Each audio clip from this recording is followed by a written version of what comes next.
À un moment donné de sa longue et très intéressante histoire, notre chère planète Terre était en train de roupiller tranquillement, faisant son petit bonhomme de chemin, tournant autour du Soleil. Et puis, bam!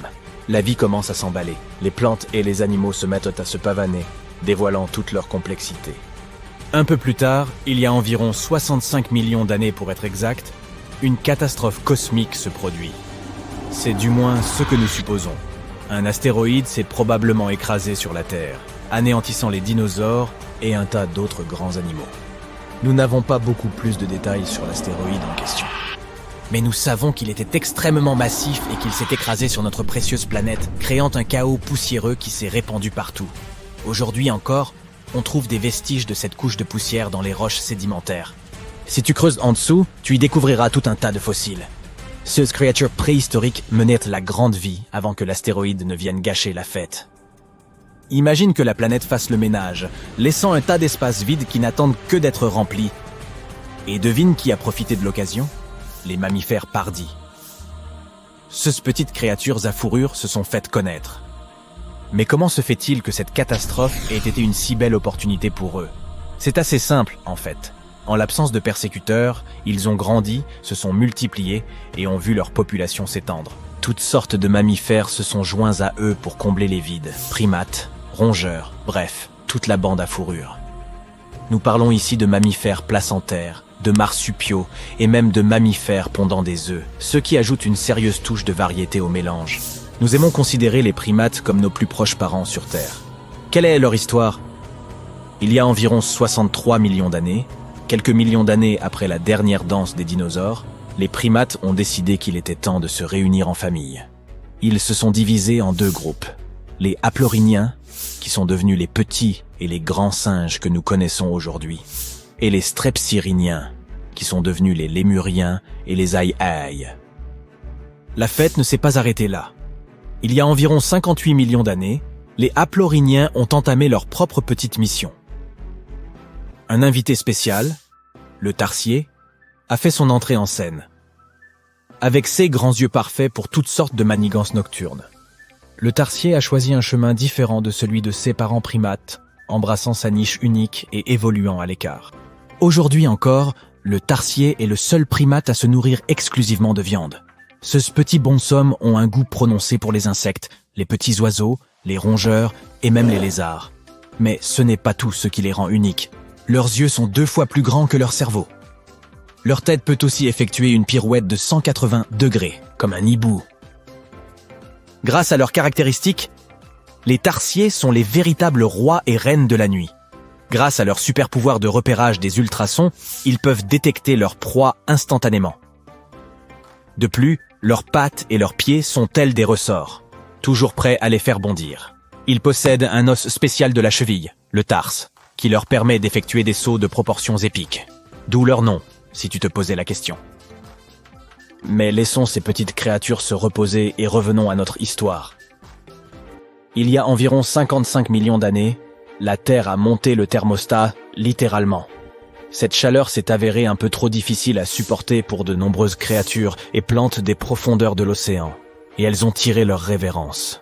Mais chaque fin est toujours le commencement d'autre chose, n'est-ce pas ? Les mammifères océaniques connus sous le nom de cétacés y ont vu leur chance et l'ont saisie. Ils se sont engouffrés dans ces niches vides et se sont rendus maîtres des mers. Dans cette catégorie de créatures, on retrouve la baleine bleue et le dauphin. Un primate particulier a fait son apparition il y a environ 47 millions d'années. Les scientifiques appellent aujourd'hui affectueusement le fossile de cette créature Ida. Cette petite merveille a fait sensation, car elle a d'abord été présentée comme le chaînon manquant de l'évolution humaine. Mais voici la partie la plus hilarante. Il s'est avéré qu'Ida ne faisait pas partie des haplorhiniens à nez sec, mais plutôt des strepsirrhiniens à nez humide. Il y a 40 millions d'années, un autre événement majeur s'est produit dans le monde des primates. Les singes du Nouveau Monde, nos lointains cousins, ont décidé d'emprunter un chemin différent et de se détacher de notre lignée de singes de l'Ancien Monde. Ils ont pris leurs affaires et sont partis à la conquête de l'Amérique du Sud, où ils vivent encore aujourd'hui. Quelle est la différence entre les deux, me diras-tu ? Eh bien, un élément crucial les distingue. les singes de l'ancien monde avec les narines orientées vers le bas. Il y a environ 25 millions d'années, une autre bande de singes est entrée en scène. Ceux-ci avaient une particularité, ils n'avaient pas de queue. Ces créatures uniques allaient redevenir nos plus proches parents. Il s'agit des singes et des grands singes, des mecs cool qui partagent avec nous un grand nombre de similitudes génétiques. Le premier singe à s'être libéré de cette folie simiesque est le gibbon. Il y a environ 18 millions d'années que ce petit acrobate a fait son entrée sur scène. Quelques millions d'années plus tard, les grands singes se sont également joints à eux. Les orang-outans auront été les pionniers, s'aventurant dans les régions sauvages du sud de l'Asie. Nous nous rapprochons de plus en plus du présent. Il y a 7 millions d'années, les grands singes ont pris un tournant significatif sur la route de l'évolution. L'une des voies menait à nos ancêtres, les futurs Homo sapiens, tandis que l'autre conduirait aux chimpanzés et aux bonobos. Ces deux branches de primates sont restées soudées pendant quelques millions d'années avant de prendre des chemins différents. Il y a 5 ou 6 millions d'années, un singe a changé la donne. L'Ardipithèque a fait son entrée dans l'histoire de notre évolution. Il possédait un talent très particulier, la bipédie. En effet, il s'agissait là de l'un des premiers singes à marcher sur 2 pieds, ce qui a probablement suscité la plus grande circonspection de la part de 16 compagnons primates. Les véritables vedettes, cependant, sont arrivés il y a environ 4 millions d'années. C'est l'équipe des Australopithèques, les premiers membres de la sous-tribu des Hominina, notre tribu à nous. Qu'est-ce qui les rendait si spéciaux? Eh bien, probablement le fait qu'ils soient venus aussi bien équipés, d'outils en pierre, pour être précis. Il semble qu'à un moment donné de leur évolution, ces astucieux primates aient commencé à utiliser la pierre pour se faciliter la vie. Maintenant, voici un tournant crucial de notre l'histoire. Il y a environ 2 millions d'années, nos ancêtres ont été confrontés à une famine de grande ampleur. La survie du plus fort était alors le mot d'ordre, et 2 stratégies ont vu le jour.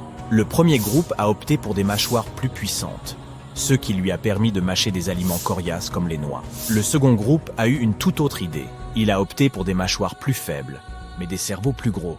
Il voulait avoir accès à une plus grande variété d'aliments. Évidemment, c'est le groupe au cerveau le plus développé qui l'a emporté. Et c'est là que notre équipe entre en jeu. Il y a environ 2,5 millions d'années, un type de primate surnommé l'homme habile a marqué l'histoire.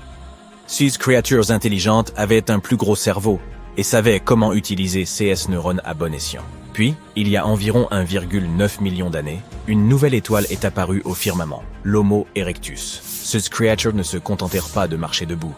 Elles avaient aussi un cerveau presque 2 fois plus gros que celui de l'Homo habilis d'antan. Ils ont pris le monde par surprise, en devenant les premiers de nos ancêtres à s'aventurer hors du continent africain. Ils savaient même apprivoiser le feu. Il y a environ 700 000 ans, le monde a ensuite connu une révolution culinaire, lorsque les premières traces de cuisine sont apparues. Et il y a environ 500 000 ans, nos ancêtres ont décidé qu'il était temps de devenir esclaves de la mode en arborant les premières traces de vêtements. Notre propre espèce est née il y a seulement 300 000 ans. Je t'avais bien dit qu'on était à la traîne. Mais le monde n'a plus jamais été le même après l'apparition de l'Homo sapiens, l'homme moderne sur le plan anatomique. Aux côtés d'autres membres de notre famille, nous avons émergé, prêts à conquérir le monde avec nos esprits novateurs et nos sociétés complexes. Le cheminement exact de notre évolution reste un peu mystérieux. Mais ce dont nous sommes sûrs, c'est que les Néandertaliens se sont joints à la fête à un moment ou à un autre. L'essor de l'Homo sapiens s'est accompagné d'un développement des capacités linguistiques. Le langage moderne serait apparu presque en même temps que notre espèce. Nous avons commencé à nous exprimer, à partager des histoires et à façonner le monde avec nos mots. Et voilà le travail. Il aura fallu 13,8 milliards d'années d'histoire cosmique pour que les humains fassent leur entrée. Réfléchis-y. 99% du temps écoulé depuis le Big Bang, nous n'étions même pas là. Notre espèce, l'Homo sapiens, est la petite dernière de la famille Terre et n'existe que depuis une infime partie du temps alloué à l'univers. Pourtant, en un clin d'œil, nous avons réussi à démêler toute l'histoire qui nous a menés à notre propre existence. L'histoire ne s'arrêtera pas avec nous. C'est une saga en cours qui s'écrit à chaque instant. Les mystères sans réponse autour des civilisations anciennes ont été une source d'inspiration pour de nombreux théoriciens du complot. En fait, Certains de ces mystères sont si intéressants que beaucoup d'entre nous y croient déjà, ou aimeraient y croire. Une chose est sûre, cependant, aucune de ces milliers de théories du complot n'a jamais été... quel est le mot ? Ah oui, classée, à moins qu'elle ne l'ait vraiment été. Nous savons tous que la CIA a fait des choses plus ou moins discutables au cours de son histoire, au nom de la sécurité nationale. Mais on ne s'attendrait pas à ce qu'un livre représente une menace à la fois nationale et internationale. La CIA a récemment déclassé certaines parties d'un livre qui parle de civilisations anciennes disparues et des événements catastrophiques qui les ont fait disparaître il y a des milliers d'années. Ce livre mystérieux a été écrit en 1963 par un certain Chan Thomas et il devait être publié par Emerson House en 1965 jusqu'à ce que la CIA s'en mêle. Pour une raison mystérieuse, ils ont classé le livre. Et il n'a jamais été rendu public jusqu'à récemment. Mais c'est là que ça devient intéressant. Le livre a été déclassé en 2013 en raison de la loi sur la liberté d'information. Mais il n'a été rendu public qu'en 2016. Et ce qui a été rendu public soulève vraiment quelques questions. La version originale de ce document comptait 284 pages. Mais l'essai en PDF qui a été publié était fortement censuré et ne comportait que 57 pages, soit 1/5 de l'ensemble du document. Les pages ont été éditées, avant d'être rendues publiques, de telle sorte que l'on ne remarque même pas que les autres pages sont manquantes. Personne ne sait vraiment pourquoi ce livre a été classé secret en premier lieu. Mais d'après ce qu'on a laissé entendre, il a un contenu des plus intéressants. L'auteur du livre avait une imagination débordante et une grande passion pour les civilisations anciennes. Et même si ce qu'il a à dire fait réfléchir, certaines choses sont tout simplement bizarres. Il pense que notre planète est enfermée dans un cycle sans fin de déplacement des pôles et de la croûte terrestre, qui sont responsables de l'extinction massive de nombreuses civilisations qui existaient il y a plus de 6000 ans, avant même les Sumériens. Il pense que ces événements ont causé plus de dommages à la Terre que les météores, et il fonde cette théorie sur quelques artefacts qui existent dans le monde entier, mais qui n'ont pas vraiment été remarqués jusqu'à récemment. Mais j'y reviendrai dans un instant. Les extinctions massives dont parle le livre comprennent la fin de la période glaciaire, lorsque d'énormes couches de glace de 3,2 km d'épaisseur ont disparu d'Europe du Nord, d'Amérique du Nord et du Canada, entraînant l'extinction de centaines d'espèces. Et voici comment l'auteur illustre son hypothèse.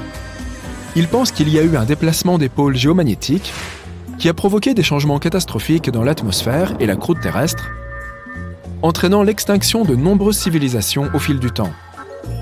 Bien que le déplacement des pôles géomagnétiques soit une réalité, il ne se produit pas du jour au lendemain. Il se produit très lentement, environ toutes les quelques centaines de milliers d'années, selon les scientifiques. Mais c'est un peu plus compliqué qu'il n'y paraît. C'est un fait bien connu que le pôle Nord se trouve quelque part au-dessus de l'Alaska et que le pôle Sud est proche du milieu de l'Antarctique. Il s'agit là des pôles géographiques, et ils seront toujours le Nord et le Sud. Cependant, les pôles magnétiques de la Terre se sont inversés il y a quelques centaines de milliers d'années. Ainsi, si tu avais une boussole il y a 700 000 ans, disons, elle pointerait plutôt vers le Sud et te montrerait l'Antarctique. Mais l'auteur du livre a une théorie différente. Il pense que le basculement des pôles magnétiques Nord et Sud ne se produit pas toutes les quelques centaines de milliers d'années, mais tous les 12 000 ans. Et que ce basculement se produit en quelques heures seulement, provoquant une catastrophe apocalyptique. Il pense que cela se produit à la suite d'une explosion dans le noyau de la Terre. Cette explosion provoque le basculement des pôles magnétiques, mais aussi le déplacement de la croûte terrestre. Selon ce livre, en raison de ces événements catastrophiques, un grand nombre des continents de la Terre qui étaient submergés sont remontés au-dessus du niveau de la mer en quelques heures seulement. Maintenant, c'est là que ça devient intéressant. L'auteur affirme également que les Andes péruviennes se trouvaient sous l'océan avant le dernier déplacement des pôles. Et même si cela semble tiré par les cheveux, puisque les Andes se trouvent à environ 6700 mètres au-dessus du niveau de la mer, des preuves ont été apportées à la fin des années 80 pour étayer cette affirmation. Les scientifiques ont trouvé des os de baleines et des fossiles vieux de plusieurs millions d'années au sommet des Andes et des montagnes de l'Himalaya. Il est également suggéré dans le livre que le gel profond que la Terre a subi au cours du Trias récent a provoqué la perturbation du Gulf Stream.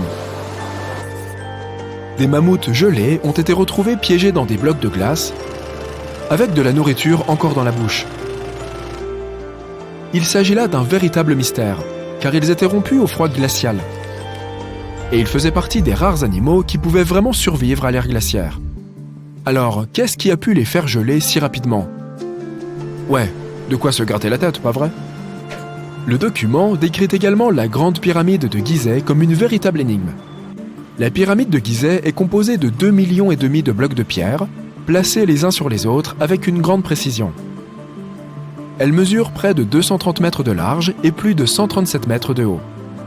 À ce jour, nous ne sommes toujours pas en mesure d'expliquer comment elle a été construite, et il est également difficile de comprendre sa conception interne. À l'intérieur, la pyramide ne présente aucune similitude avec les autres pyramides et, malgré la croyance populaire, aucune momie n'a été trouvée dans l'une d'entre elles.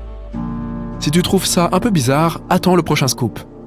On ne trouve absolument aucun hiéroglyphe dans aucune des pyramides. Et cela vaut dans les deux sens. Qu'est-ce que je veux dire? Qu'il n'y a pas non plus de pyramide, ni rien qui ressemble à une pyramide dans aucun des hiéroglyphes.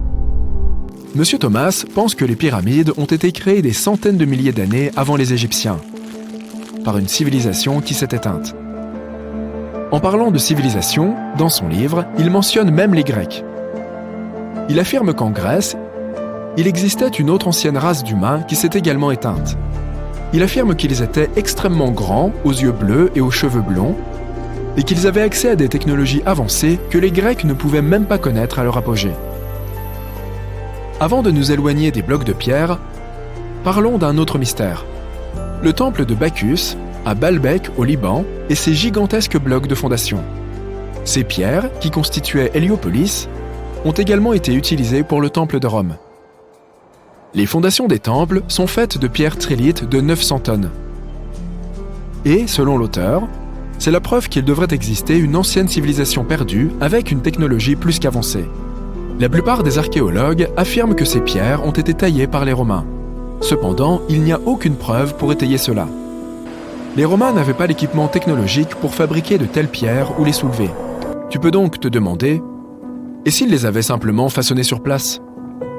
Eh bien, ces pierres ont également été soulevées à 9 mètres de haut et ont été placées les unes à côté des autres avec une précision mathématique. Et n'oublions pas les blocs au sommet d'Héliopolis, qui pèsent environ 800 tonnes chacun. Mais attends d'entendre la meilleure. Les Romains ne revendiquent même pas le mérite de ces mégalithes.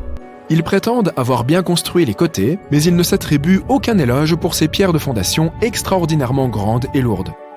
L'auteur fait également une remarque intéressante sur la distance entre la capitale romaine et Baalbek au Liban. Pourquoi les Romains auraient-ils flanqué les plus grandes pierres monolithiques du monde dans une région aussi éloignée de leur capitale, sans jamais s'en attribuer le mérite? Eh bien, les amis, c'est un grand mystère pour moi. Passons maintenant à l'énigme la plus intrigante. L'île de Pâques, qui se trouve au milieu de l'océan Pacifique. L'auteur se demande comment les gens ont pu la trouver, ou même s'installer sur une île aussi éloignée il y a si longtemps. L'un des symboles de l'île de Pâques sont les statues Moai, et le mystère entourant qui elles pourraient bien représenter et pourquoi. Une question encore plus importante est de savoir comment elles ont été créées, puis déplacées et positionnées aux endroits où elles se trouvent. Selon ce document déclassé, l'île de Pâques faisait partie d'un continent aujourd'hui perdu, appelé Mu. Et elle a été engloutie dans l'océan Pacifique lors d'un cataclysme qui s'est produit pendant l'un de ses déplacements des pôles. Le continent de Mu, selon le livre, était aussi grand que l'Amérique du Sud, et ce que nous appelons maintenant l'île de Pâques est tout ce qu'il reste de ce continent. L'auteur pense également que c'est ce qui s'est passé avec la cité perdue de l'Atlantide. Platon est même cité à ce sujet, affirmant que toute la cité Atlante a sombré plusieurs kilomètres sous les flots en un seul jour. Même si cette histoire semble tout à fait intrigante et présente des points fascinants, nous savons que, scientifiquement parlant, un déplacement cataclysmique des pôles, entraînant l'extinction de civilisations entières, n'est tout simplement pas possible. Vous vous promenez dans la rue. Vous apercevez une boutique d'antiquités au l'aspect étrange et appelée « Les trésors intemporels de Monsieur Sympa ». Vous êtes curieux, alors vous y entrez. Vous regardez toutes ces choses bizarres. Soudain, un vieux rouleau de parchemin attire votre attention. C'est une carte du monde. Mais quelque chose ne va pas. Au lieu de montrer les pays tels que vous les connaissez, elle indique l'emplacement de civilisations mythiques perdues et de leur monde. Monsieur Sympa, le propriétaire de la boutique, arrive à vos côtés après avoir réalisé votre trouble. Cette carte ne vous permettra sûrement pas de retrouver ces lieux, mais je peux vous raconter les légendes qui les entourent si vous le souhaitez, déclare-t-il. Permettez-moi de commencer par l'Atlantide. Vous pourriez la connaître comme étant le royaume sous-marin d'Aquaman, mais en réalité, l'île fictive de l'Atlantide a été introduite pour la première fois dans 2 des œuvres de Platon. D'après lui, Atlantis était une civilisation hautement avancée et qui aurait existé environ 9000 ans avant son propre temps. Son histoire aurait été transmise par les poètes, philosophes et autres dramaturges. Platon a écrit au sujet de l'Atlantide et de ses habitants, afin d'illustrer une morale, et pour mettre en garde contre les dangers de l'arrogance ainsi que la chute inévitable de ceux qui cherchent à accumuler trop de pouvoir. Dans ses dialogues, Platon décrivait l'Atlantide comme un grand et puissant empire, craint et respecté dans toutes les parties du monde. Elle avait été fondée par des êtres qui étaient mi-humains et mi-divins, et elle est très rapidement devenue une puissance navale de premier ordre. L'île regorgeant d'or, d'argent et d'autres métaux précieux, cela a très certainement aidé leur cause. Mais en plus de cela, elle était également connue pour son architecture, à couper le souffle, et sa technologie à nul autre égale, ainsi que pour ses innombrables animaux rares et exotiques. Les Atlantes étaient fiers de leurs prodigieux accomplissements et de la perfection atteinte par leur civilisation. Mais cet excès d'orgueil allait causer leur perte. Ils se pensaient tellement supérieurs qu'ils auraient pu prendre le contrôle de n'importe quelle nation. Cela les a amenés à conduire une série d'invasions. Ils ont ainsi conquis de nombreuses terres de la Méditerranée. Mais lorsque le moment est venu d'entrer dans Athènes, les Athéniens les ont repoussés avec une force extraordinaire, de sorte que les Atlantes ont finalement été défaits. Platon affirmait que les dieux se sont alors mis en colère contre les Atlantes en raison de leur méchanceté, de leur cupidité et de leur manque de morale, si bien qu'elles les ont punis en déclenchant des tremblements de terre qui ont fait sombrer l'Atlantide sous les flots. Bien que les premières traces écrites de l'Atlantide soient les œuvres de Platon, certaines personnes croient toujours que son histoire est basée sur des faits concrets et ont essayé d'identifier l'île de l'Atlantide sur la base de pays réels. Certains ont suggéré qu'elle aurait pu être située en Méditerranée, près des côtes espagnoles ou italiennes. D'autres encore pensaient qu'elle aurait pu se trouver dans les Caraïbes, au large de l'Amérique centrale ou de l'Amérique du Sud. Mais il n'existait aucune preuve tangible permettant d'étayer ces affirmations. Une théorie en particulier a semblé plus plausible que toutes les autres. Située dans la mer Égée, l'île de Santorini était le foyer d'une culture minoenne très avancée. Cependant, en raison d'une énorme éruption volcanique, cette société avait été détruite il y a environ 3600 ans, provoquant la disparition soudaine de la civilisation minoenne. Ce similitude entre les Atlantes fictifs et les Minoens historiques ont fait de Santorin la parfaite candidate pour toutes ces spéculations. Pourtant, quelques incohérences majeures persistaient, comme le fait que le moment où Platon replace la destruction de l'Atlantide ne coïncide pas du tout avec celui de l'éruption de Santorin. Ainsi, l'Atlantide continue de n'être considérée comme rien de plus qu'une légende populaire dans le monde scientifique. Progressons maintenant sur la carte en direction du Septentrion, poursuit Monsieur Sympa. Selon la mythologie celtique bretonne, il existait autrefois une ville magnifique appelée Oise, également connue sous le nom de Caeris, et qui surplombait la fameuse baie de Douarnenez en Bretagne. Elle aurait été la cité la plus prospère de tout l'Atlantique. Elle était surtout célèbre pour ses jardins somptueux et ses majestueux édifices. Et tous ses sujets y vivaient heureux et jouissaient du plus grand confort. Dahut, qui était la fille du roi Gradelon dans les légendes et la littérature bretonne, nourrissait un amour profond pour l'océan. Elle avait supplié son père de construire une ville au bord de la mer, et c'est ainsi que la ville d'Is avait été fondée. Elle était bien loin de se douter qu'elle se rendrait responsable de la destruction du cadeau tant chéri que lui avait fait son père. Car voyez-vous, comme la ville était entourée par les flots, il fallait bien qu'elle soit protégée par une digue, flanquée de nombreuses écluses, et ses portes ne pouvaient être ouvertes qu'à marée basse. Et le seul à posséder les clés de ces portes n'était autre que le roi lui-même. Un jour, un beau chevalier vêtu de rouge parvint à la ville, mais ne put en franchir les portes. La princesse Dahut était tant éprise de lui qu'elle voulut le laisser entrer. Elle n'ignorait pas que son père était le gardien de l'unique clé de la ville. Alors elle se faufila dans sa chambre pour la lui dérober. Puis elle la confia à son beau chevalier, afin qu'ils puissent pénétrer dans la cité et que tous deux puissent enfin naître ensemble. Cependant, le chevalier rouge s'avéra être le diable en personne, et il laissa intentionnellement la porte ouverte face à la mer déchaînée. Les vagues eurent tôt fait d'engloutir tout Kéris. Le roi Gradlon parvint à s'échapper sur son cheval magique, mais pas sa fille. Elle fut transformée en une sirène maléfique, condamnée à attirer les marins vers leur perte. Aujourd'hui, si vous vous rendez à Quimper, en Bretagne, vous pouvez y trouver la statue du roi Gradlon chevauchant son destrier. Bien que la ville d'Ys ne soit qu'une légende, certains habitants de la côte bretonne racontent que les jours où les eaux sont calmes, vous pouvez encore entendre le carillon des cloches de la ville profondément sous la mer, si vous tendez l'oreille. Monsieur Sympa pointe ensuite l'océan Indien sur la carte et dit « Maintenant, avez-vous déjà entendu parler du continent perdu de Lémurie ?»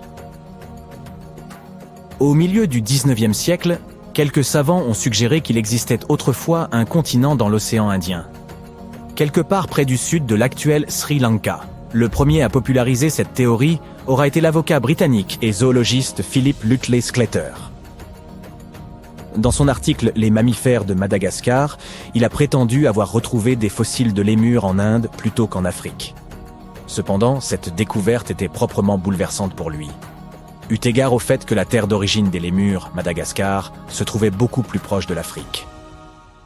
Il a donc avancé que tout cela n'était possible que si un continent plus grand avait un jour connecté les deux. Il a suggéré que ce continent avait dû finalement sombrer au fond de l'océan. Il l'a ensuite baptisé la Lémurie, et ainsi est née cette théorie. Les chercheurs qui ont succédé à Sclater ont poussé sa théorie un peu plus loin, en avançant que la Lémurie aurait aussi été le foyer d'une race éteinte d'humains, appelés les Lémuriens, lesquels avaient 4 bras et d'énormes corps, et étaient également les ancêtres des humains modernes, ainsi que des petits lémurs contemporains.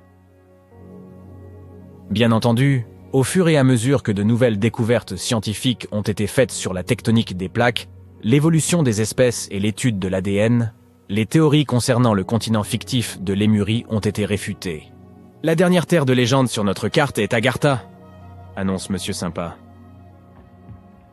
Prenant ses racines dans le mysticisme oriental, une légende raconte qu'il existerait un royaume répondant au nom d'Agartha et qui se trouverait profondément enfoui sous la surface de la Terre. C'est là que les 4 coins du monde seraient reliés par des chemins et des tunnels. On murmure qu'il existerait une entrée secrète vers Agartha, cachée dans le désert de Gobi, et qu'elle aurait été construite par les Agarthiens eux-mêmes en utilisant une technologie si avancée qu'elle ne pourrait pas être détectée par nous autres, les gens de la surface. Selon certaines croyances, Agartha existerait pour contrebalancer l'énergie du monde du dessus. Alors que nous vivons dans un état de précipitation et d'émotions exacerbées, ce monde sous nos pieds en serait l'exact opposé. D'aucuns affirment même que ceux qui ont échappé à la destruction de l'Atlantide se seraient réfugiés ici pour continuer leur vie au cœur de la Terre. Et pourtant, d'autres pensent qu'il s'agirait en réalité d'une contrée grouillante de toutes sortes de monstres. Mais il n'y a pas lieu d'avoir peur, puisque la science moderne a prouvé que le noyau terrestre était tout sauf creux, mais plutôt une boule de fer solide surchauffée. Vous pouvez donc d'ores et déjà annuler vos projets de voyage vers le centre de la Terre. Merci, Monsieur Sympa. Voici une nouvelle. La plus ancienne pyramide du monde a été construite pendant la dernière période glaciaire, et elle ne se trouve pas en Égypte. Il semblerait que nos ancêtres aient érigé une pyramide vieille de 27 000 ans à Java Ouest. Gunung Padang n'a pas l'air d'une vraie pyramide au premier abord, c'est plutôt une colline avec d'énormes pierres éparpillées partout. Mais les gens du coin semblent vénérer le site, et ce depuis des siècles. Ce n'est que récemment que les autorités indonésiennes ont décidé de creuser un peu plus profondément pour en savoir plus. Ils ont fini par trouver les vestiges d'une société humaine. C'était plutôt inattendu, car la butte est assez haute. La seule certitude qu'on a tirée de ces fouilles est qu'il y avait des humains dans la région en 45 avant Jésus-Christ, ce qui semble raisonnable. Il revenait à un géologue indonésien nommé Danny Hillman de prouver que Gunung Padang fut la première pyramide du monde. Il a utilisé toutes sortes de nouvelles technologies pour essayer de le démontrer. Notre ami a utilisé la datation au carbone, creusant profondément sur le site pour extraire de gros morceaux de matière à analyser. Et il a découvert d'innombrables strates de pierre façonnées. Comme si en creusant sous Rome, on découvrait des tonnes de bâtiments enfouis. D'après ses recherches, il y avait des cavernes, et dans ces cavernes, des salles. Ce qui prouvait selon lui que des hommes étaient passés par là. En ce qui concerne les roches situées en haut du monticule, Elles furent probablement placées là stratégiquement par ceux qui vivaient sur le site. Ils avaient besoin d'un endroit pour méditer, ils ont donc arrangé les choses de manière harmonieuse. Leur surface lisse ne serait pas le résultat d'une érosion séculaire, mais du travail de grands sculpteurs, les Michel-Ange de leur époque. Si tout cela est vrai, alors les civilisations humaines ont commencé bien plus tôt que nous le pensions. Nos ancêtres, les humains du Paléolithique, n'avaient pas ce qu'il fallait pour être considérés comme civilisés. Ils n'avaient ni les outils ni les connaissances pour construire des pyramides. Ils auraient eu besoin de certaines compétences en maçonnerie, et c'est peu dire qu'on en manquait sérieusement à cette époque. Nombreux sont ceux qui doutèrent de Hillman. Sa théorie était séduisante, mais il n'avait pas de preuves, ni charbon de bois, ni fragments d'os. Il n'avait rien. Flint Dibble, un autre archéologue, a déclaré que sans preuve concrète d'activité humaine, on ne peut pas parler de véritable pyramide. Toutes ces données prouvent seulement que le sol du monticule remonte à 27 000 ans. Il pense que les roches situées au sommet ont simplement glissé au bas de la colline, comme le font normalement les roches. Seule une société très avancée aurait réussi à construire une telle pyramide à degrés. Et selon Bill Farley, un archéologue américain, il n'y a tout simplement aucune raison de croire qu'il y avait des sociétés humaines en Indonésie lors de la dernière période glaciaire. Pour info, la plus ancienne société connue possédant ce type de connaissances remonte probablement à 11 000 ans. Elle occupait la région de l'actuelle Turquie. Regardez ça, voici le Göbekli Tepe. Ce n'est pas non plus une pyramide, mais c'est la plus ancienne construction monolithique réalisée par des humains. Retour à la période néolithique. Pas mal de gens s'étaient installés dans le coin. Nous avons des preuves de cela. Par exemple, les murs y sont couverts de dessins représentant des vêtements et des animaux sauvages. Jusqu'à récemment, c'est la pyramide de Djesser en Égypte, une construction à 3 côtés, qui détenait le titre de la plus ancienne pyramide du monde. Djesser est située à quelques kilomètres au sud du complexe de Gizeh, dans une ville appelée Saqqara. Elle a fait plusieurs apparitions dans la culture populaire. Au XVIIIe siècle, on la trouvait couramment dans les peintures européennes. Les jeunes hommes de l'élite culturelle faisaient un grand tour du monde et Saqqara était souvent en tête de liste. On la trouve également dans le jeu vidéo Assassin's Creed. Et sa représentation numérique y est bien plus précise que dans de nombreux dessins historiques. Construire des pyramides était une grosse affaire en Égypte ancienne. Les rois devaient y passer leur après-vie. Et si vous pensiez que la pyramide de Khéops était la plus ancienne au monde, eh bien Djeser a en réalité 70 ans de plus qu'elle. Le développement de nouvelles technologies a permis aux archéologues de faire des découvertes révolutionnaires. Et une nouvelle, ou plutôt ancienne, pyramide en Amérique du Sud pourrait remporter le titre tant disputé. Les pyramides étaient également très à la mode dans l'Amérique de l'ancien temps. Parmi elles se trouvent les emblématiques pyramides du complexe de temples de Tikal au Guatemala. Ce sont celles que l'on peut voir dans Star Wars numéro 4.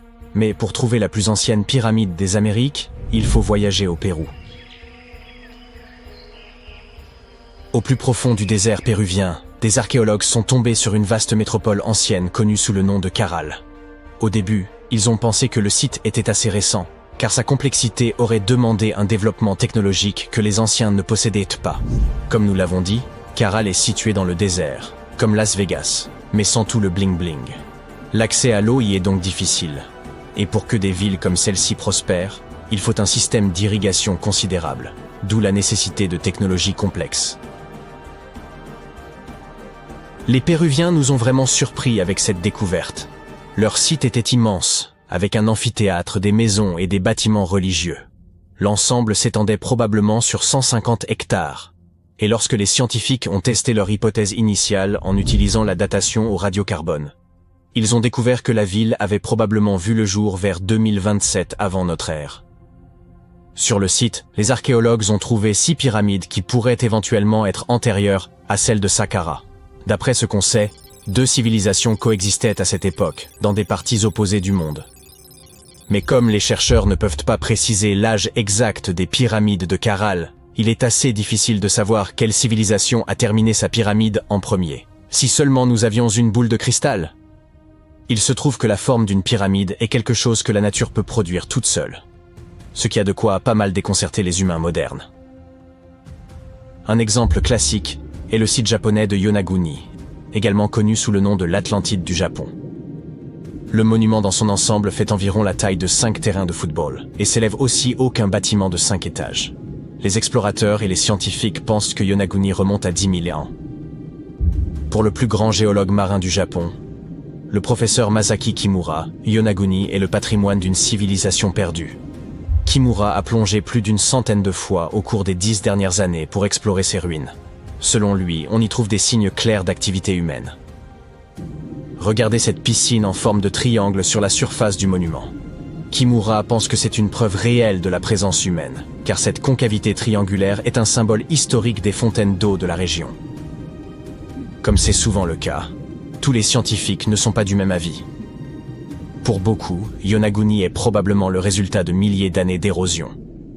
Et le fait que le monument soit constitué d'un énorme rocher les conduit à croire qu'il n'est pas d'origine humaine. Certes, ces énormes colonnes de basalte nous font penser aux ruines d'un palais, mais elles sont très probablement le résultat de l'intense activité volcanique de la région. Et au sujet de formations naturelles qui ressemblent à des créations humaines, on a beaucoup parlé d'une certaine pyramide martienne récemment. Cela fait un moment que nous essayons de prouver qu'il y a de la vie sur la planète rouge. Mais certains vont vraiment trop loin. Ils disent que de petits êtres verts ou gris ont construit une pyramide sur Mars et que ce serait la preuve qu'une civilisation existe. Cette photo a été prise il y a plus d'une décennie par le Mars Reconnaissance Orbiter, ou MRO, mais elle a commencé à refaire surface récemment. On y voit ce qui ressemble à une pyramide à 3 côtés. Certains prétendent que les surfaces lisses de la pyramide ne peuvent y résulter que d'un travail extraterrestre. Mais ensuite la science intervient et nous explique que Mars abrite l'un des systèmes de canyons les plus profonds de tout le système solaire. La soi-disant pyramide est située dans ce que l'on appelle le secteur de Kandor-Chasma. Cette région martienne compte tout un tas de formations similaires qui ne sont rien de plus que le résultat de l'érosion. Il n'y a apparemment rien de surnaturel là-dedans. Avant d'aborder le pourquoi et le comment de la présence de pyramides dans le monde entier, parlons de quelques exemples. Je commencerai par la pyramide du Soleil au Mexique. Ces gens savaient vraiment comment construire une ville. Leur centre urbain bien planifié s'étendait sur plus de 1800 hectares et comportait plusieurs pyramides. Mais la pyramide du Soleil est la plus impressionnante. Cette structure gigantesque a été édifiée en l'an 100 de notre ère et est l'une des plus grandes constructions de ce type dans tout l'hémisphère occidental. Elle s'élève à 66 mètres au-dessus du sol. Si vous vous retrouvez un jour dans cette ancienne cité, vous ne pourrez pas manquer la pyramide du Soleil. Elle se trouve juste à l'est de l'allée des Morts, la principale rue nord-sud de la ville. Pour construire cette incroyable pyramide, environ 765 000 mètres de matériaux ont été utilisés, dont une roche volcanique rouge appelée Tézontl. Impressionnant, non ? Nous en savons assez peu sur ceux qui ont construit cette pyramide et sur sa fonction. Mais les archéologues pensent qu'il y avait autrefois un temple à son sommet. Dans les années 70, ils ont découvert un certain nombre de tunnels et de mystérieuses salles dans son sous-sol. En 2011, ils ont même trouvé une cachette contenant des pots en argile, des morceaux d'obsidienne, des os d'animaux, des figurines humaines et même un masque. Qui sait quels autres secrets se cachent dans cette pyramide? Si vous décidez de la visiter, vous devrez gravir les 248 marches inégales qui se trouvent sur sa face ouest. N'allez pas trébucher. Le Soudan a aussi ses pyramides. Les pyramides nubiennes ne sont pas aussi grandes que celles d'Égypte, mais il y en a quand même environ 200. Ces anciennes pyramides ont abrité pendant près de 1000 ans les tombes des pharaons du royaume de Méroé, qui régnaient sur l'Égypte de la Nubie à la mer Méditerranée.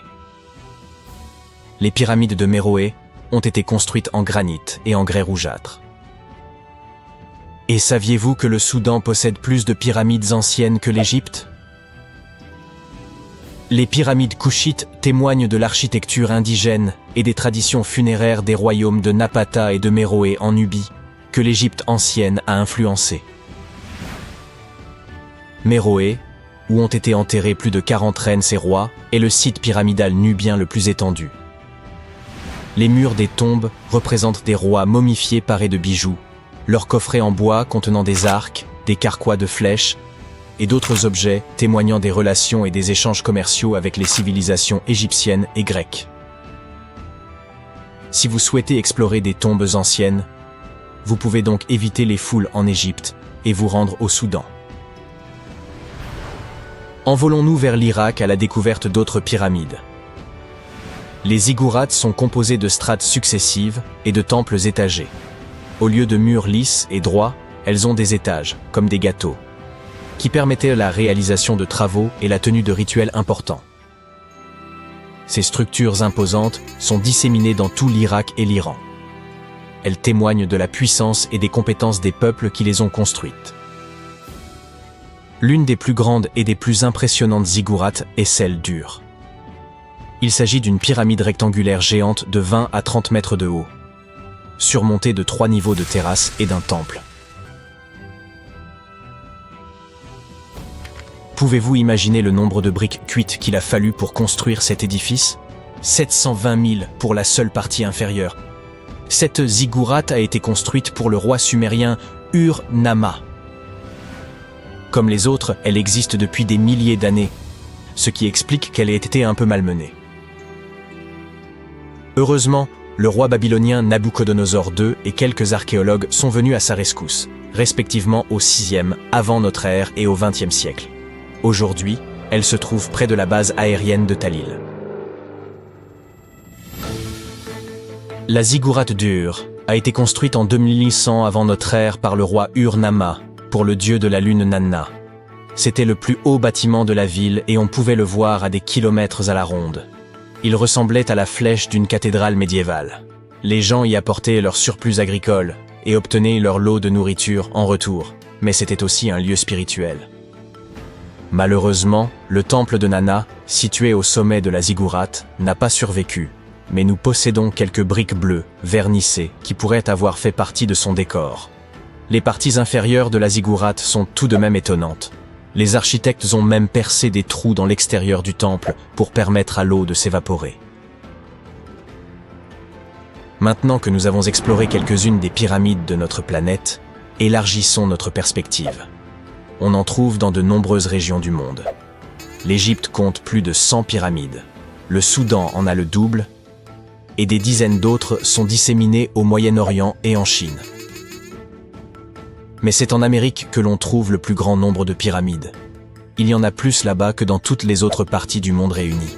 Ces pyramides sont situées au Mexique, au Guatemala, au Honduras et au Salvador. Voici un aperçu de l'évolution des pyramides au cours de l'histoire. La plus ancienne se trouve en Égypte. Il s'agit d'une pyramide à degrés, constituée de couches de pierres superposées. C'est au pharaon Snéfrou que l'on attribue la création de ce type de pyramide très connu. Au cours de son règne de 45 ans, il a construit 3 pyramides. Ses 2 premières tentatives ont échoué, mais il a finalement réussi avec la pyramide rouge, qui est considérée comme la première vraie pyramide. C'est son fils, Khéops, qui construisit la grande pyramide de Gizeh, la plus haute construction humaine sur Terre pendant près de 4000 ans. Les pyramides d'Amérique latine sont semblables aux premières pyramides à degrés égyptiennes, mais elles ont été construites indépendamment les unes des autres. Les pyramides du Soudan ont été construites vers 700 avant notre ère. Elles sont hautes, mais beaucoup plus étroites que celles d'Égypte. Comment toutes ces civilisations ont-elles pu construire ces édifices sans communiquer entre elles ? Après tout, les Aztèques, les Mayas et les anciens Égyptiens étaient aussi différents que possible. Mais malgré leurs différences culturelles, ils semblaient tous d'accord sur une chose. Les pyramides étaient plutôt cool. Les pyramides à degrés sont présentes dans le monde entier parce que c'était le type de structure le plus pratique et le plus stable. Elles pouvaient être construites en hauteur sans matériaux légers comme le bois ou le métal. La forme triangulaire avec une base carrée est extrêmement stable comparée à une structure cubique qui nécessiterait plus de matériaux pour une hauteur moindre. En ce qui concerne la conception des pyramides, celle d'Égypte ressemblait à des triangles géants avec une base carrée, des côtés lisses et un sommet pointu. En revanche, les Aztèques et les Mayas ont préféré l'aspect d'un gâteau à étages, avec des marches menant à une plateforme au sommet. Ainsi, bien que toutes ces pyramides aient la même base, elles ont chacune leur propre style. Chaque groupe a construit ces pyramides en utilisant des inclinaisons, des techniques et des matériaux différents. Ainsi, même s'ils se sont parfois inspirés du travail des autres, ils sont restés originaux. Les pyramides égyptiennes avaient des faces lisses et inclinées conçues pour favoriser l'ascension de l'âme du pharaon. La pyramide du Soleil a été construite au-dessus de grottes qui servirent de passage aux divinités. Les Mayas ont construit le temple de Kukulkan à Chichén Itzá pour honorer cette divinité que l'on représente généralement sous la forme d'un serpent. Surnommé El Castillo, il comporte 91 marches de chaque côté ainsi qu'une plateforme, soit 365 marches, une pour chaque jour du calendrier Maya. Dites-moi les amis, comment les pyramides ont-elles été conçues? Pour commencer, ce sont des humains qui les ont construites, et non des extraterrestres débarqués sur Terre en soucoupe volante. Vous voyez, une chose que toutes les pyramides ont en commun, c'est qu'elles ont été bâties sans outils avancés, et parfois même sans roues. Les ouvriers, qualifiés ou non, étaient nombreux, ainsi que les architectes. Par exemple, on estime qu'il fallut 20 000 personnes pour la grande pyramide de Gizeh, et que la plupart étaient de fins artisans. La construction d'une pyramide était une entreprise de grande envergure qui nécessitait des années de planification et d'efforts. Celle de Cholula, au Mexique, a nécessité 600 ans de travail.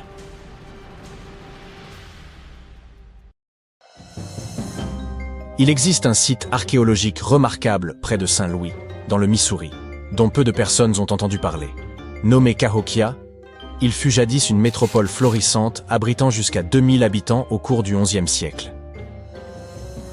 Ce lieu est parsemé d'imposants tertres de terre façonnés à la main, dont le plus monumental subsiste encore aujourd'hui au Cahokia Mound State Historic Site. Bien que de nombreux aspects de cette civilisation demeurent mystérieux, les chercheurs ont pu en reconstituer certains éléments grâce aux vestiges mis au jour. Parmi ces découvertes figuraient des dents particulièrement anciennes. Leur analyse détaillée a révélé que Cahokia accueillait une grande diversité de peuples autochtones. Environ un tiers des habitants provenaient d'autres régions du centre du continent, ce que les scientifiques ont déterminé en étudiant la composition chimique des dents retrouvées. Fait remarquable, l'agencement des monticules indique que Cahokia était une ville conçue avec une organisation précise et non une simple juxtaposition de villages. Les élites résidaient au sommet de ces structures, tandis que le reste de la population occupait d'autres habitations. Il est fascinant d'imaginer que cette cité abritait des activités variées, telles que l'agriculture, la chasse, l'exploitation du bois, la poterie et le tissage. Au cœur même de Cahokia, se dressait un monticule colossal d'environ 30 mètres de hauteur, entouré d'une vaste palissade en bois. À l'intérieur de cette enceinte se trouvait le centre névralgique de la ville, comprenant une grande place ouverte. Les archéologues estiment que cette dernière avait été conçue pour symboliser les 4 points cardinaux. On pourrait croire que ceux qui l'ont bâtie cherchaient à créer un lieu en parfaite harmonie avec l'univers. Le centre de Cahokia était le cœur des cérémonies et des rassemblements majeurs, et son importance était telle que des visiteurs extérieurs venaient spécialement pour y assister. Le destin de cette cité demeure incertain. Certains avancent que son effondrement serait dû à une déforestation excessive, ayant perturbé l'équilibre naturel. D'autres spécialistes contestent cette hypothèse, soulignant que la qualité des sols était encore préservée après l'abandon de la ville. Les premiers colons n'étaient pas encore arrivés à l'époque, écartant ainsi toute influence de leur part. Une autre théorie évoque des conflits avec des communautés voisines, qui auraient précipité son déclin. Aujourd'hui, plus de 65 tertres sont encore visibles, et il est même possible d'escalader le plus imposant d'entre eux. Ce site exceptionnel pourrait bientôt obtenir le statut de parc national, une raison de plus de le découvrir avant qu'il ne devienne une destination trop prisée. Mohenjo-Daro est une autre cité antique disparue qui demeure entourée de mystères. Située dans l'actuel Pakistan, elle connut son apogée durant l'âge du bronze et se distinguait par son niveau d'avancement remarquable. Son réseau d'adduction d'eau et son architecture sophistiquée surpassèrent de loin ceux des autres villes de l'époque. Pourtant, elle demeure bien moins célèbre que les grandes cités antiques d'Égypte ou de Mésopotamie. Plus énigmatique encore, son abandon soudain, dont la cause reste encore inconnue. Bien que la ville ait été mise au jour en 1911, les archéologues mirent du temps à saisir toute son importance. Les fouilles révélèrent notamment un système d'assainissement avancé, comprenant plus de 700 puits, des bains privés ainsi que de vastes thermes publics. De manière impressionnante, même les habitations individuelles disposaient de toilettes reliées à un réseau d'égouts fonctionnels qui s'étendait à travers la ville.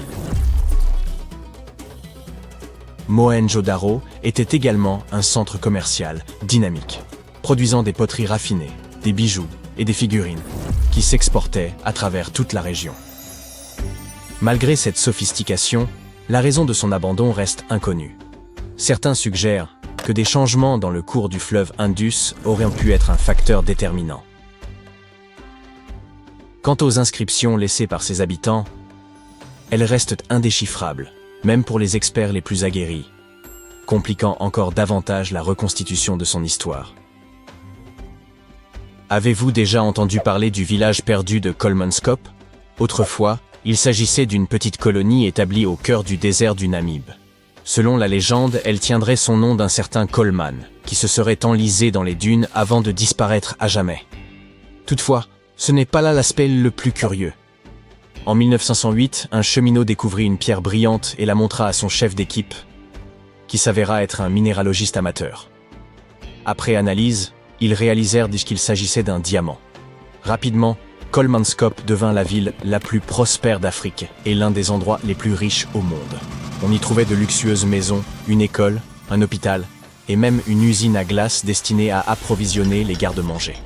L'hôpital était équipé de la toute première machine à rayon X d'Afrique australe, supposément employée pour s'assurer que les ouvriers ne tentèrent pas d'avaler des diamants en douce.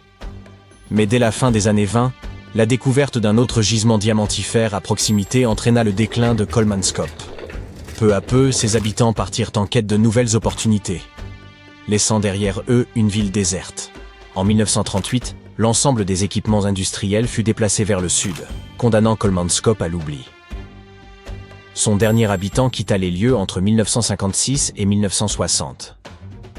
Cependant, le climat aride a permis une remarquable conservation des bâtiments, transformant cette cité fantôme en un site prisé des visiteurs.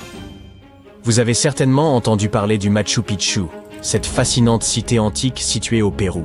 Perchée sur les hauteurs vertigineuses des Andes, elle s'étend sur une vaste superficie et surplombe les vallées environnantes. Son importance historique et son architecture lui valent d'être classée parmi les merveilles du monde moderne. Toutefois, son véritable usage reste un mystère. Bien qu'elle ait pu abriter jusqu'à 750 personnes, les traces humaines y sont limitées. Certains avancent qu'il s'agissait avant tout d'un lieu spirituel ou cérémoniel, tandis que d'autres le voient comme un luxueux centre de villégiature destiné à l'élite inca. La présence de vastes terrasses suggère une fonction agricole expérimentale ou un rôle commercial.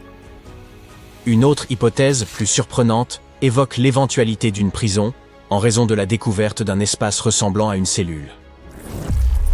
Il est intriguant de constater qu'aujourd'hui encore, les archéologues et les historiens peinent à comprendre comment cette cité a été édifiée. Saviez-vous que les Incas n'auraient probablement pas utilisé de roues pour transporter les matériaux? Pourtant, d'énormes blocs de granit ont été hissés jusqu'au sommet escarpé des Andes, alors même que leur poids était considérable. Certains estiment que des centaines d'ouvriers unissaient leurs forces pour faire progresser chaque roche jusqu'au sommet. Les gigantesques pierres du Machu Picchu sont si parfaitement ajustées qu'aucune fissure n'est visible entre elles. Ce détail remarquable confère à la structure une incroyable résistance au séisme, un atout majeur dans un pays comme le Pérou, sujet aux secousses telluriques. Mais comment ces blocs parviennent-ils à rester en place malgré les séismes? Ils subissent en réalité de légers déplacements avant de retrouver spontanément leur position d'origine, donnant l'impression d'une danse naturelle. Certains avancent que des cales en bois humidifiées auraient été employées pour stabiliser les pierres, mais cette hypothèse semble peu compatible avec l'ampleur des constructions. Les bâtisseurs du Machu Picchu semblent également s'être passés de bêtes de somme et d'outils en fer. Ils ont dû façonner et assembler chaque élément à la seule force de leurs mains. De surcroît, la citadelle repose sur une faille tectonique, ce qui a nécessité le déplacement de vastes quantités de roches et de terre afin d'aplanir le terrain. On pense même que la véritable prouesse se cacherait sous la surface, où des fondations profondes et un ingénieux système de drainage assurent la stabilité du site. D'ailleurs, un réseau hydraulique souterrain, jusque-là inconnu, a récemment été mis au jour grâce à la numérisation 3D. Les Incas n'utilisaient pas de mortier pour assembler les blocs de granit, mais leur travail était si précis qu'il est impossible d'y glisser une feuille de papier. Une hypothèse suggère que les artisans employaient des outils de pierre constitués de matériaux plus durs que les blocs façonnés. Les êtres humains investissent beaucoup de temps et d'argent dans l'exploration de l'inconnu. D'abord l'espace, puis les fonds marins. Mais il nous reste une autre frontière à conquérir. Les scientifiques l'appellent la frontière profonde. Je veux parler de l'endroit le plus profond que nous ayons atteint en chemin vers le noyau terrestre. Dans les années 60, nous avons tenté de creuser le trou le plus profond jamais réalisé sur Terre. Cela nous a menés loin dans le cercle arctique. Ce qui porte aujourd'hui le nom de forage profond de Kola est également le point artificiel le plus bas de la planète, à 12 262 mètres de profondeur. Il a fallu 20 ans pour creuser aussi profondément dans la croûte terrestre, et les chercheurs estiment que nous n'avons atteint qu'environ un tiers de la distance qui nous sépare du manteau. Voici comment se présente notre planète. Si la Terre était comme un oignon, la croûte terrestre est comme la peau épaisse de cet oignon. Cette partie ne fait que 40 km d'épaisseur. Au-delà se trouve le manteau, profond de 2900 km. Et après ça, en plein centre de la Terre, nous avons le noyau, qui est composé de deux couches, une couche interne et une couche externe. Savez-vous où se trouve la croûte la plus fine de la planète? Au fond de l'océan. Lorsque les scientifiques américains ont compris cela, ils ont commencé à forer des trous dans le plancher océanique. C'est ainsi qu'est né le projet Mohole. Il a débuté en 1961, mais la technologie dont nous disposions à l'époque pour forer de profonds trous dans l'océan était très rudimentaire. Il a fallu improviser. Ils ont installé un système de propulseurs sur les côtés de leur navire de forage afin de le stabiliser au-dessus du trou. Le principal défi consistait à forer le plus verticalement possible. Sinon, ce trou profond aurait ressemblé à un labyrinthe. Le projet du forage profond de Kola et le projet Mohole ont tous deux été officiellement abandonnés dans les années qui ont suivi. Cependant, l'être humain a construit des ouvrages souterrains relativement profonds. En 1963, un homme turc qui faisait des rénovations dans son sous-sol a découvert un tunnel. L'entrée de ce tunnel menait à d'autres passages qui formaient tout un réseau de salles et de chambres. Il ne le savait pas, mais il venait de découvrir Derinkuyu. Cette ville disparue mesurait près de 18 étages ou 61 mètres de profondeur. Elle était suffisamment grande pour accueillir 20 000 personnes et se trouvait tout simplement sous la Cappadoce, en Turquie. La Cappadoce abrite des centaines d'habitations souterraines. 40 de ces villes souterraines ont au moins 2 étages. Cependant, aucune n'est aussi grande que Derinkuyu. Il n'existe pas beaucoup de récits historiques sur les origines de Derinkuyu. Certains pensent que la partie la plus ancienne du complexe a été creusée vers 2000 avant J.C. par les Hittites. Les Hittites étaient une civilisation indo-européenne. Ils furent l'une des premières grandes civilisations de l'âge du bronze en Asie occidentale. Les chercheurs pensent qu'ils ont construit cette ville souterraine pour se protéger des invasions. D'autres pensent que ce sont en fait les chrétiens qui ont construit cette ville au cours des premiers siècles de notre ère.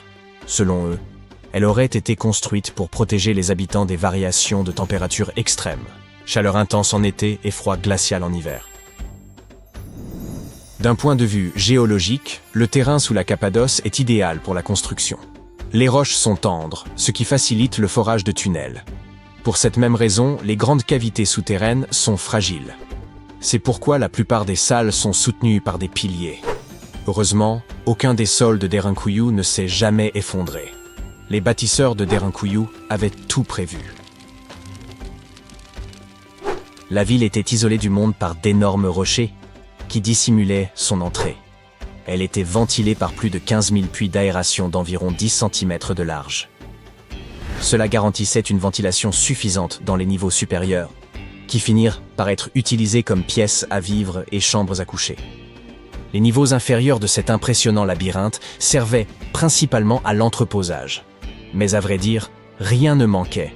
Une salle pour un pressoir à vin, pour les animaux domestiques, de petits édifices religieux. Ils n'ont certainement pas ménagé leurs efforts pour rendre cette ville souterraine aussi complète qu'une ville construite à la surface. En parlant d'ouvrages souterrains impressionnants, la Suisse possède le plus long tunnel du monde. Il se trouve dans le massif du Saint-Gothard. Ce tunnel d'une taille impressionnante a été construit à plus de 2440 mètres sous la surface.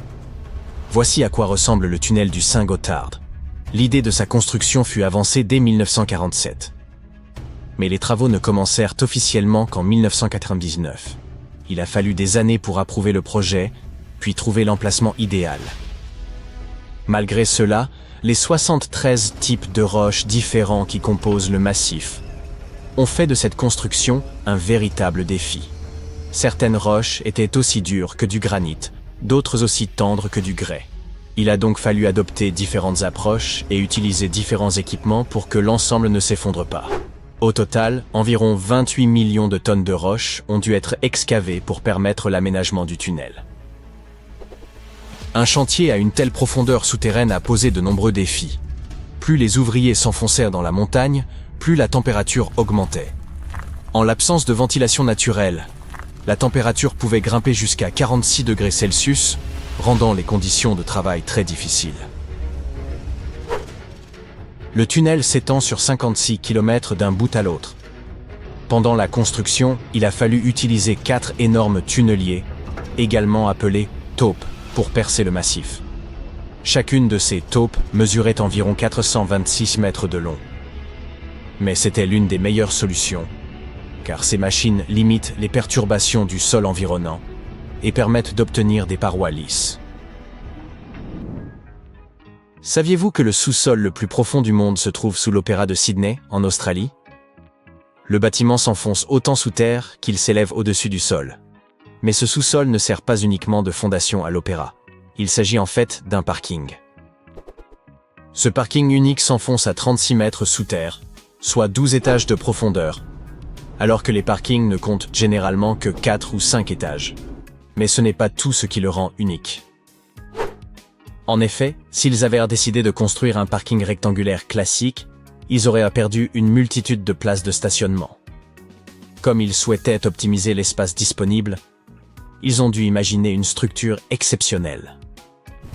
Tout d'abord, ils ont creusé une caverne artificielle pour rendre ce rêve possible. Ensuite, ils ont dû concevoir un plan. C'est ainsi qu'est née l'idée d'un sous-sol en forme de beignet, ou ce que les ingénieurs appellent une double hélice. Cette conception a surpris la communauté des ingénieurs par son approche innovante. Cependant, cela a fonctionné. Aujourd'hui, il y a de la place pour plus d'1 millier de voitures, ce qui semble tout à fait approprié pour un opéra. Étonnons-nous encore une fois. Il faut jusqu'à 1 heure pour atteindre certaines structures souterraines. Prenons l'exemple de la mine d'or de Mponeng, en Afrique du Sud, située à environ 4 km sous la surface. Vous vous dites, sans doute, il ne s'agit que de 4 petits kilomètres, pourquoi faut-il 1 heure pour y arriver? Mais les conditions y sont extrêmement difficiles. Pourtant, Milan Ludena, un coureur équatorien, a réussi à courir un semi-marathon dans ces conditions, malgré une température de 40 degrés Celsius, un taux d'humidité de 80% et une pression atmosphérique de 1,4. C'est la pression que l'on ressent à 5 mètres sous la mer. Incroyable.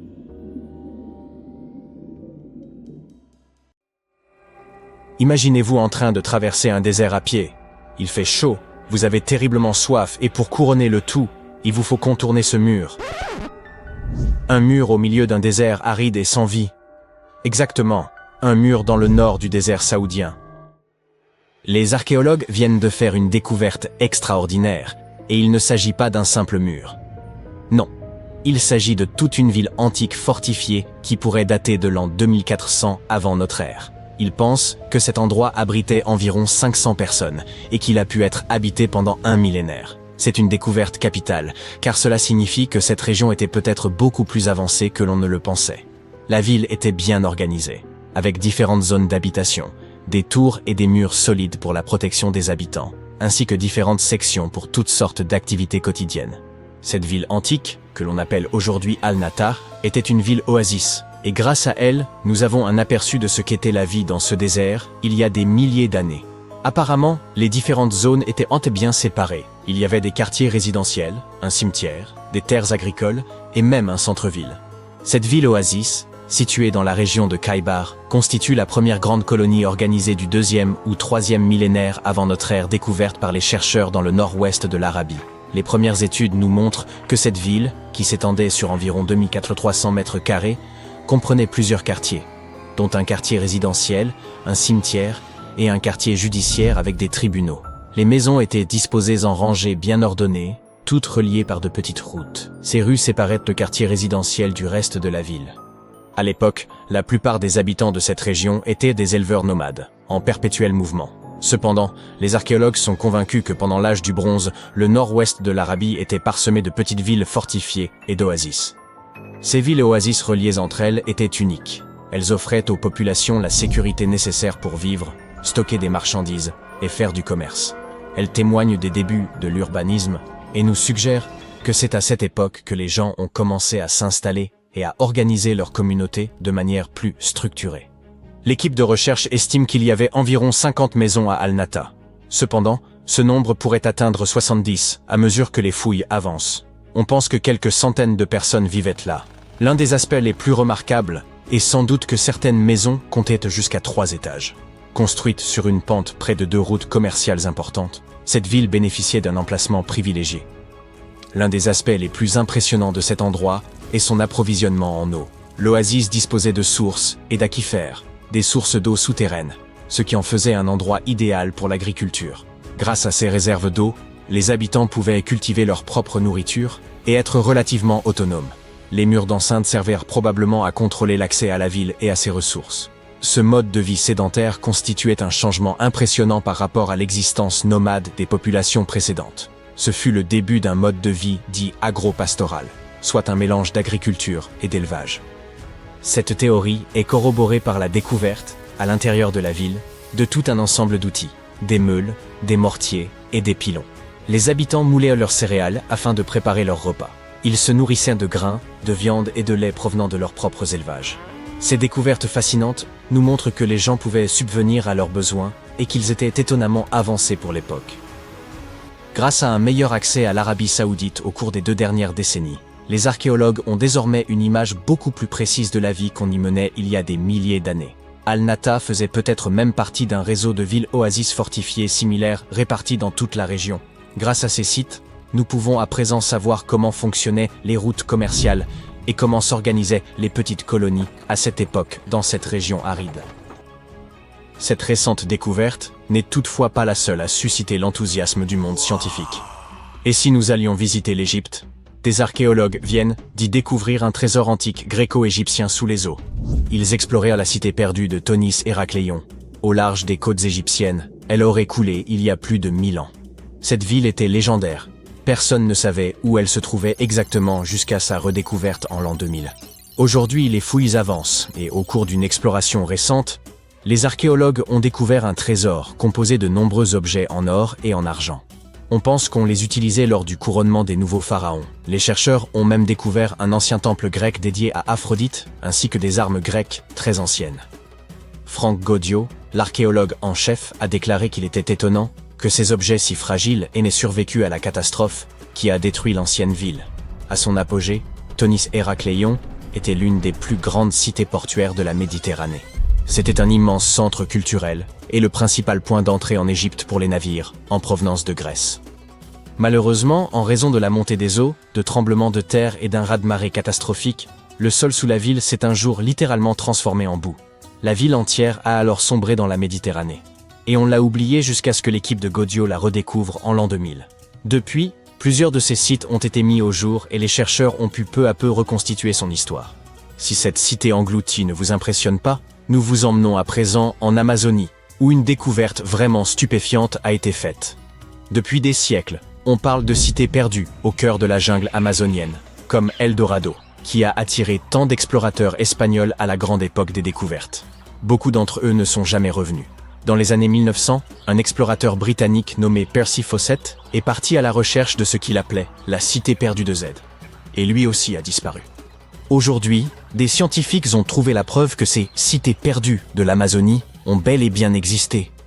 Une équipe de chercheurs a utilisé une technologie appelée LIDAR, qui permet de voir à travers l'épaisse jungle depuis le ciel en projetant des faisceaux lumineux vers le sol. Ils ont survolé la jungle bolivienne à bord d'un hélicoptère à environ 200 mètres d'altitude et ont cartographié ces anciennes cités. Ils ont découvert les ruines d'une immense agglomération construite par le peuple Khazarabe, qui y a vécu de 500 à 1400 après JC. Il ne s'agissait pas juste de quelques bâtiments éparpillés ici et là. Les cartes LIDAR ont révélé d'immenses centres urbains, des pyramides, des plateformes, des routes, des canaux et des chaussées, le tout soigneusement aménagé. Il s'avère que l'Amazonie n'était pas une jungle vierge, mais qu'elle abritait autrefois de grandes villes très complexes. Un scientifique de l'Institut archéologique allemand a expliqué que les Européens avaient longtemps ignoré la possibilité de l'existence d'anciennes villes amazoniennes, mais que les cartes LIDAR venaient aujourd'hui leur donner tort. Ces nouvelles cartes ont révélé 26 sites, dont 11 totalement inconnus jusqu'à présent. Les chercheurs ont découvert 2 sites urbains principaux, Landivar et Kotoka, qui comportaient d'énormes douves, de grands bâtiments sur plateforme et de hautes pyramides. Les différentes colonies, petites et grandes, étaient reliées par des chaussées s'étendant comme les rayons d'une roue. Certains canaux reliaient même les villes à des rivières et à un grand lac, ce qui permettait à l'eau de circuler dans la région. Au fil des ans, les scientifiques ont trouvé des ruines éparpillées dans toute la zone, mais à cause de l'épaisseur de la jungle, il était presque impossible de relier les points entre eux et de comprendre de quelle façon communiquaient tous ces vestiges. Grâce au LIDAR, l'ensemble du site a pu prendre vie, révélant un système urbain organisé extrêmement vaste. Il est désormais évident que ces sites avaient également une signification spirituelle, car tout y est disposé de manière à évoquer une structure symbolique profonde. La civilisation khazarabe n'est pas aussi célèbre que celle des Mayas, mais elle a connu une société florissante dans une région confrontée à d'énormes défis tels que des inondations annuelles.